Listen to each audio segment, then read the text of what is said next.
Hi, I'm Lauren and welcome to From Rags to Riches. Today's video is how you can make your eBay business successful. So I've got a load of notes and I did it all the other day and I haven't reread it, so I'm just gonna probably pause it and start it.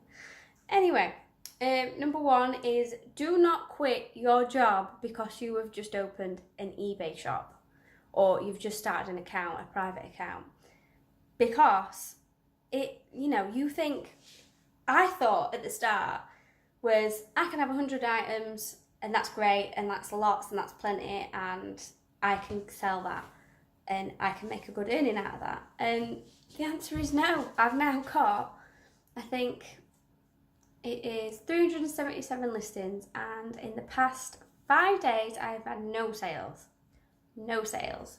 So, it doesn't matter what you've got or how many listings, you might not sell them. But just the best way to do it is to just slowly grow it on top of your own job. So in an evening when you've got half an hour spare before your programme comes on TV, list a few items in that half an hour, then in adverts, put them on eBay. That's number one. 1 second, I'm going to have to pause this. So number two is finding your best charity shops or resell abattoir. I can't even say it, you know what I mean.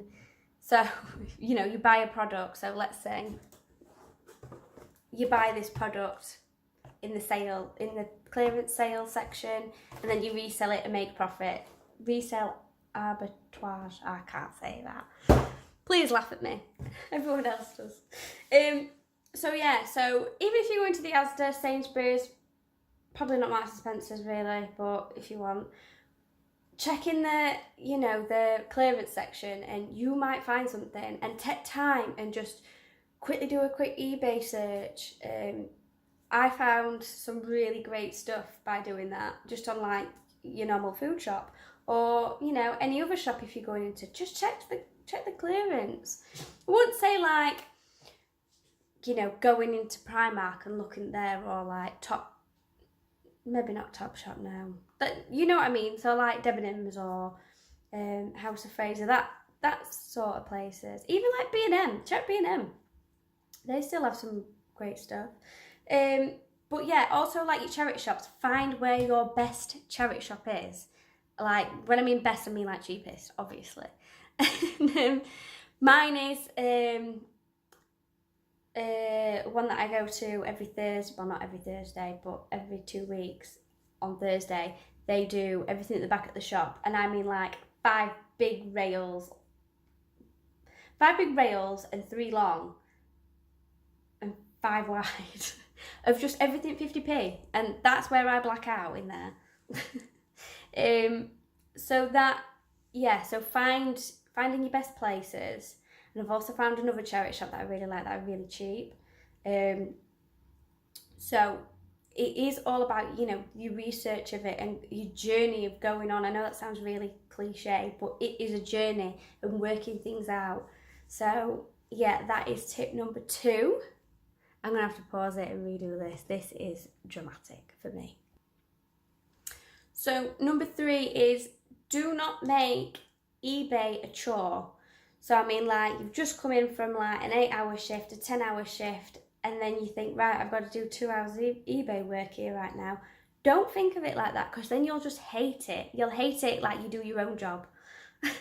So for me, when my little boy's in the bath, he's 3 years old, don't panic, I'm still upstairs near him, I can hear him. I take pictures, hang it on the door, take pictures, I can hear him, he's safe. And then when he's gone to bed, or if I'm sat next to him and he's watching his programme, then I will list the items, so it's not a chore. Probably the biggest chore for me is packaging and then going to the post office. That is the bit I don't like, but a lot of people find that.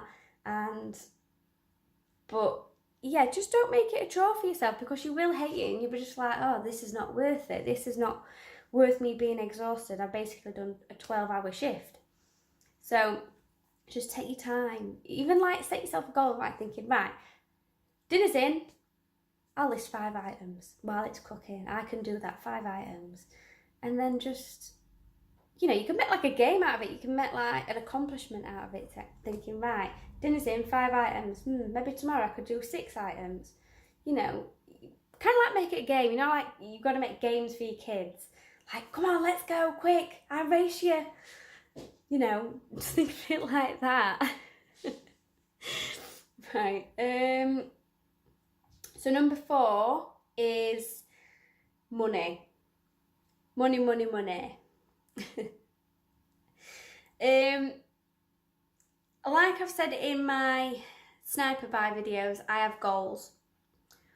So my goals really are, when I'm out charity shopping, is there is no way I'm spending £10 on an item. There's just no way. I'm Yorkshire and I am tight. I literally go, how much? Put it back. Listen, buy cheap, sell high. That is the key. That is the key to this, is, you know, buying low, selling high.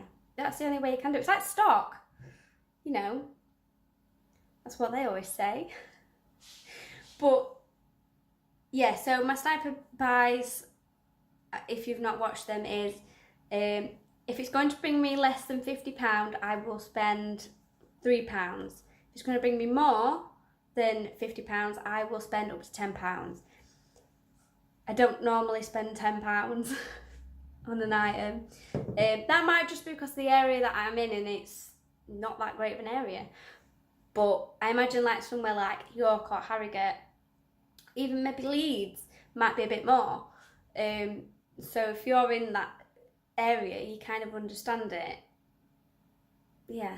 So that, just watch your money and what you're spending, and check on eBay what it is selling for, not just for what it's listed, for what it's sold for. That would have been a great idea for me to check this when I bought these sniper buy on eBay, and the pretty much highest one consistently is £20 for Guess shoes. So I should have taken my own advice, but everything's not a rush. So tip number 5, I think we're on 5, is record your earnings. So get yourself, you don't have to get a big calendar like this, you can just get a little pocketbook one. So basically what I do is, in the pen, that is profit. All I've taken off though is, eBay fees. I haven't taken PayPal fees off. But I'm going to do that next month. And in pencil next to it, that is how much it cost me. Some days I've got things that like nothing cost me, because like they might be my own items, or they might have been given to me, whatever. But yeah, this has helped me so much.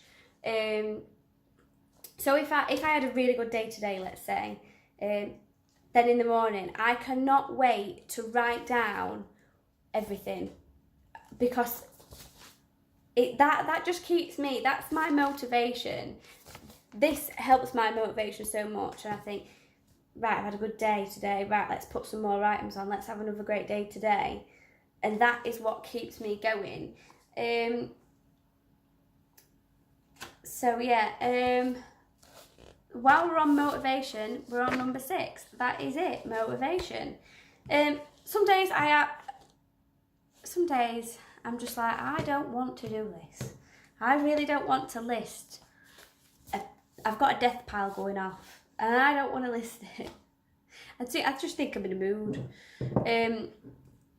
So the best way for me to keep motivated is goals.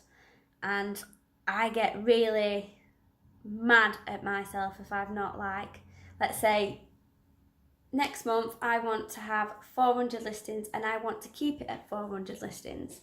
And if I didn't achieve that, I would be mad. But that would keep me going. But yeah, that is, if it's like right, I want to earn to £2,000 this month. I wouldn't be so mad at that. It's the, you know, the listings or like getting things to the post office on time, things like that.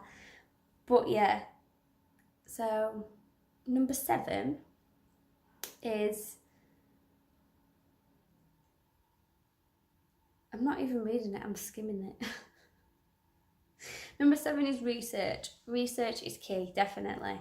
Definitely research your items, because there's some things that you might think is really great and they're really not.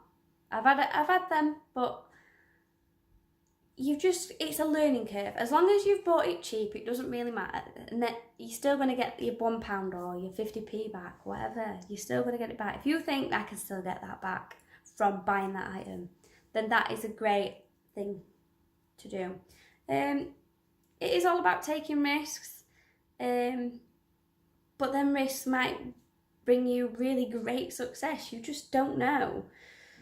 I'm probably rambling. I'm going to have to rewatch this and find out if it made sense.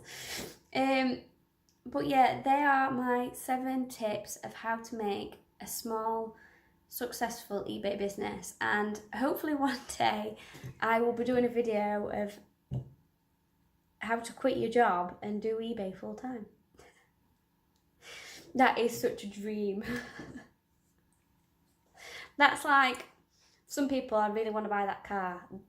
That's not me. Mine is to quit my job and do this full time and just be my own boss.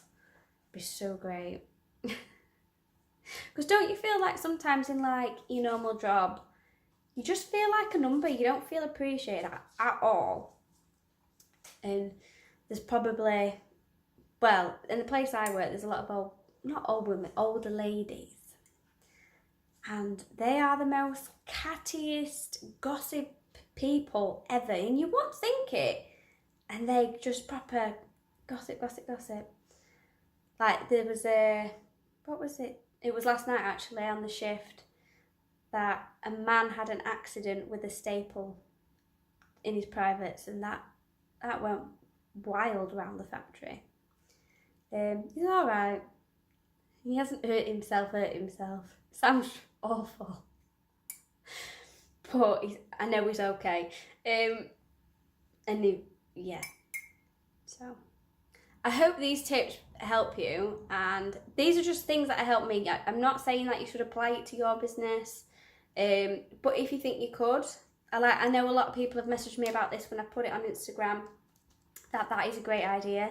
And if you think that's a great idea, run with it. Go and get it done. I see this every day.